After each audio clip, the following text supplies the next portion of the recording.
하나님의 말씀 열왕기하 4장입니다.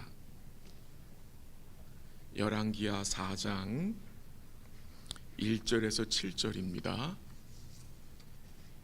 열왕기하 4장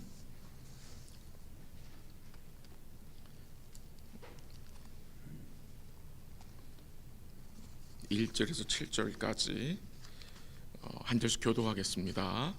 4장 1절 하나님 말씀입니다.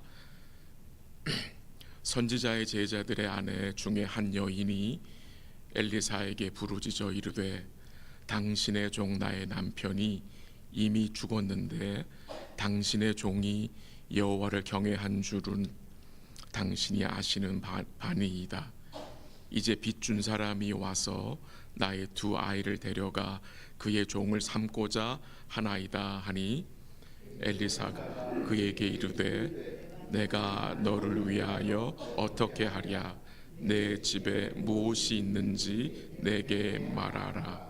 그가 이르되 계집종의 집에 기름 한 그릇 외에는 아무것도 없나이다 하니 이르되 너는 밖에 나가서 모든 이웃에게 그릇을 빌리라. 빈 그릇을 빌리되 조금 빌리지 말고 너는 내 두 아들과 함께 들어가서 문을 닫고 그 모든 그릇에 기름을 부어서 차는 대로 옮겨 놓으라 하니라. 여인이 물러가서 그의 두 아들과 함께 문을 닫은 후에 그들은 그릇을 그에게로 가져오고 그는 부었더니 그릇에 다 찬지라.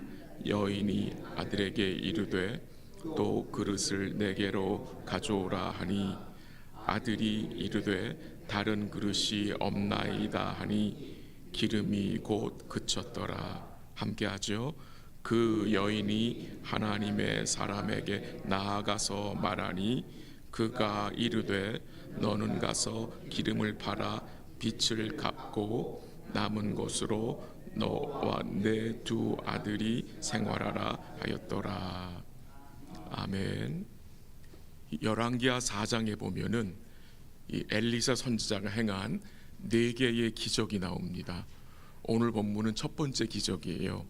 과부에게 기름을 주신 기적이고, 두 번째는 수넴 여인의 이 늦게 낳은 아들이 죽었는데 다시 살아난 기적이고, 세 번째는 국에 들어간 독을 제거한 기적이고, 네 번째 마지막은 보리떡 20개로 100명을 먹인 기적입니다. 이번 주간은 요 4가지 기적을 우리가 새벽에 좀 살펴보도록 하겠습니다. 선지자의 이 제자들 아내 중에 한 여인이 엘리사를 찾아와서 부르짖었습니다. 어떤 부르짖음이었습니까? 당신의 종 나의 남편이 이미 죽었는데 당신의 종은 여호와를 경외한 줄을 당신이 아신다는 내용을 이제 언급을 합니다. 이 여인의 상황이 어떤 상황입니까? 남편이 죽었습니다. 근데 그 남편은 어떤 자였느냐? 여호와를 경외한 자였습니다. 그것을 부인이 인정을 합니다. 그리고 그 부인이 선지자 엘리사에 가서 그 얘기를 언급을 합니다. 근데 남편이 죽은 것만이 아니라 이 가정에는, 이 여호와를 경외하는 가정에는 빚이 있었습니다. 그러니까 경제적으로 어렵게 생활했다는 말씀이겠지요. 그래서 이 여인은 남편을 잃었을 뿐만이 아니라 이제 그 빚을 갚을 길이 없어서 그 채주가 이 여인의 두 아들을 빚 대신 종으로 삼겠다고 협박을 하는 것입니다. 그래서 그 여인 마음에 고통이 심해서 이제 엘리사를 찾아온 것입니다. 이 여인이 이런 상황 속에서 엘리사, 하나님의 사람을 찾아왔다는 것은 참 복된 일이라고 생각이 됩니다. 왜 엘리사를 찾아왔겠습니까? 하나님을 구하러 왔겠죠. 하나님의 뜻을 구하러 온 것입니다. 자기의 삶이 너무나 힘들지만 하나님이 이 상황 속에서 은혜를 베푸실 것을 기대하며 이 여인은 선지자에게 찾아온 것입니다. 여러분과 제가 이런 여인처럼, 이 여인처럼 여러 가지 삶의 고통과 어려움이 있을 때에 우리가 어떻게 하나님의 도우심을 경험할 수 있습니까? 이 벼랑 끝에 선 여인이 어떻게 하나님의 은혜를 얻을 수 있고 누릴 수 있게 되었습니까? 그가 하나님의 사람 앞에 나왔습니다. 그가 하나님 앞에 나와서 뭘 듣게 되는 것입니까? 하나님의 말씀을 들음으로 이 여인 마음속에 하나님의 도우심의 은혜가 이제 임하게 되는 것입니다.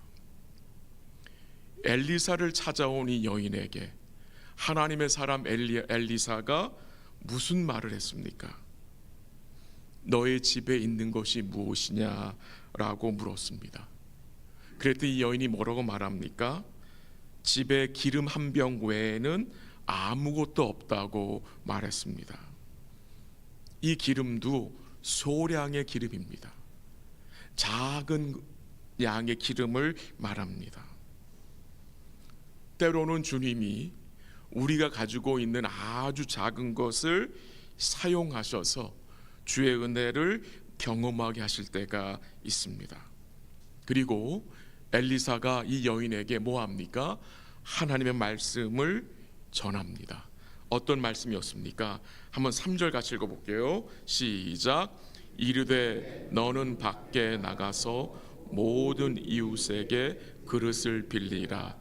빈 그릇을 빌리되 조금 빌리지 말고. 무엇을 이야기합니까?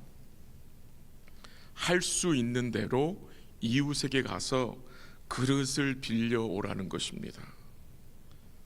참 희한한 방법 아닙니까?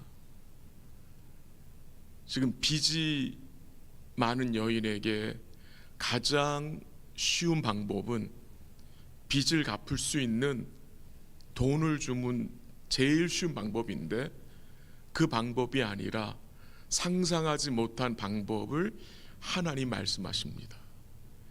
이웃에게 가서 그릇들을 빌려 오라는 것입니다.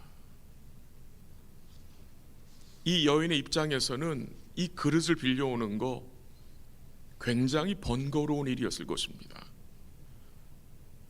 쉽지 않은 일이었을 것 같아요.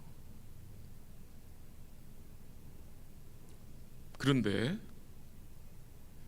거기서 끝나지 않고 또 뭐라고 이야기합니까? 증거합니까? 어떤 말씀을 증거합니까? 4절 보세요. 4절 다 같이 시작. 너는 내 두 아들과 함께 들어가서 문을 닫고 그 모든 그릇에 기름을 부어서 차는 대로 옮겨 놓으라 하니라. 그릇들을 다 빌려와서 어떻게 하라고요?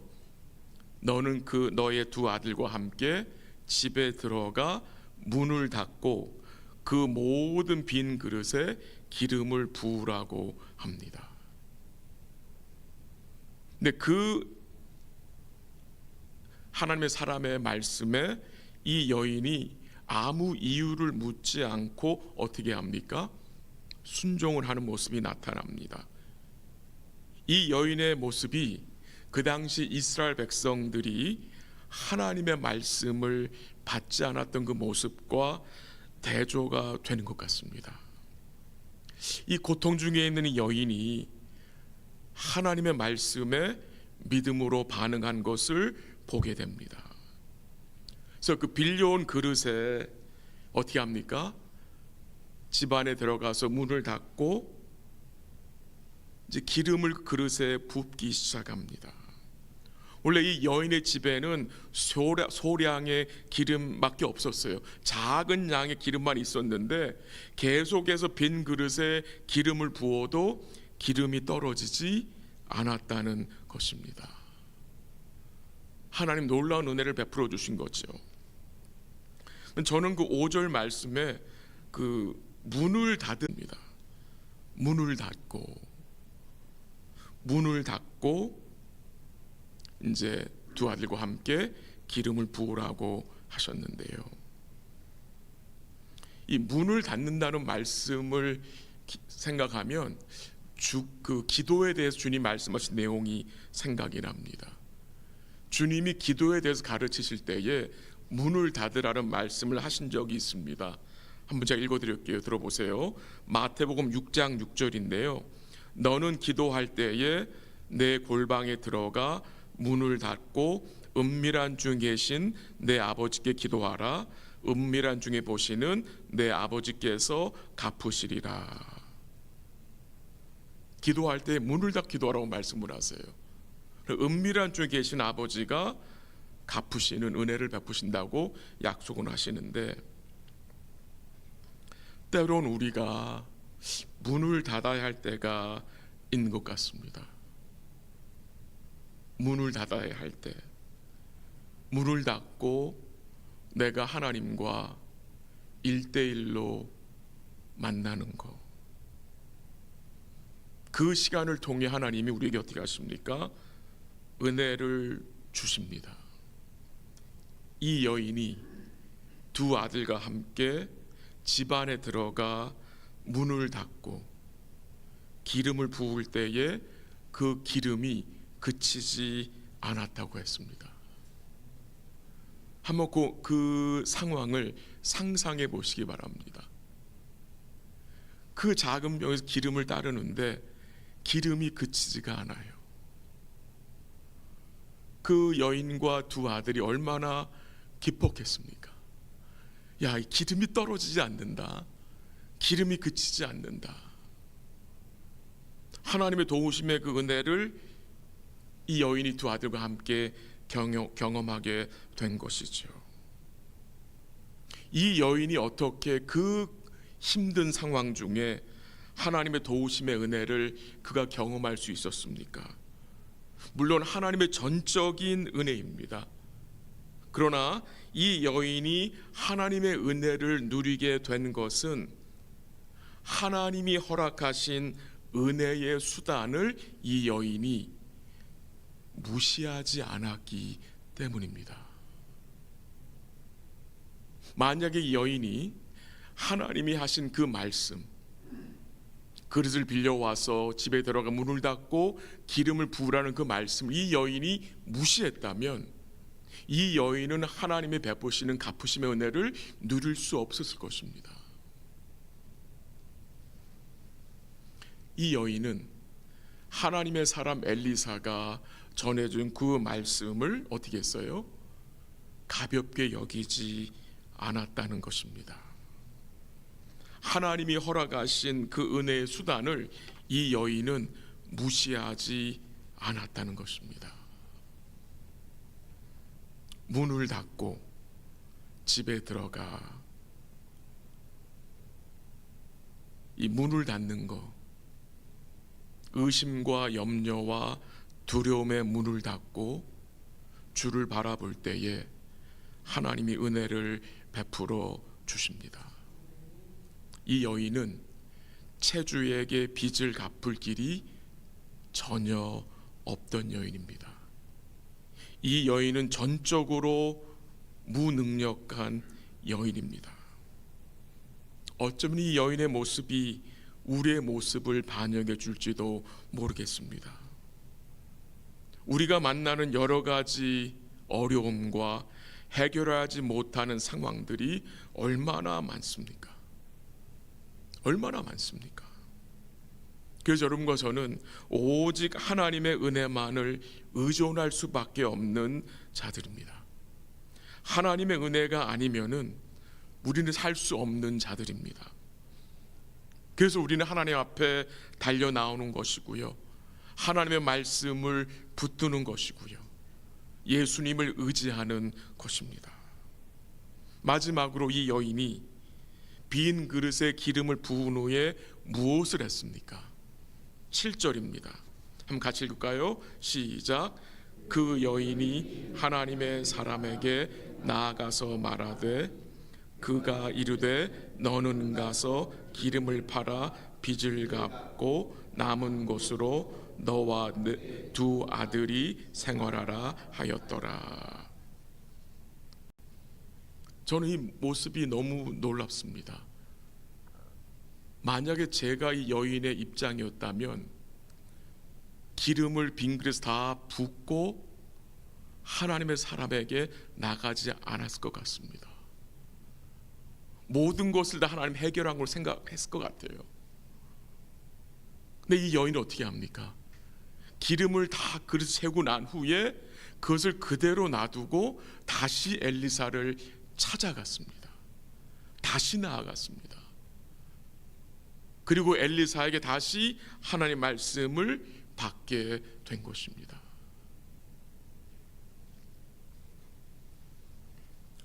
다시 나아가는 것. 기름이 다 그릇에 찬 후에 이 여인은 다시 하나님의 사람 앞에 나아가서 주의 말씀을 구한 것입니다. 참으로 복된 모습이라고 생각이 됩니다. 말씀을 정리합니다. 삶이 어렵고 여러 가지 일들이 힘든 상황에 있을 때에 우리는 어떻게 해야 합니까? 어떻게 반응해야 합니까? 하나님 앞에 나아가야 합니다. 그리고 주의 말씀을 구하고 그 말씀에 우리가 믿음으로 반응해야 합니다. 의심과 염려와 두려움의 문을 닫고 주의 말씀에 믿음으로 순종하는 삶이 되기를 기도하고, 그런 모든 과정 속에서 우리 주님의 책임지심, 돌보심의 은혜를 여러분과 제가 풍성히 누릴 수 있기를 주의 이름으로 간절히 기도합니다. 한번 같이 기도하겠습니다. 하나님 아버지, 감사합니다. 우리가 처한 모든 상황 속에 은혜를 베푸시는 주님을 바라봅니다. 오늘도 우리가 하나님 앞에서 순종해야 할 부분이 어느 부분인지 또한 깨닫게 하시고, 의심과 염려와 두려움의 문을 닫게 하시고, 주님과 은밀하게 말씀과 기도로 교제할 수 있도록 도와주시옵소서. 주님이 교회에게 허락하신 은혜의 방편들을 가볍게 여기지 않도록 소중히 여길 수 있도록 우리의 마음을 주님이 지켜주시고, 우리의 삶이 계속해서 하나님께로 달려나가고 주의 말씀을 따라 예수님 의지하고 사는 복된 삶 될 수 있도록 인도하여 주시옵소서. 오늘부터 여름 성령학교가 시작이 됩니다.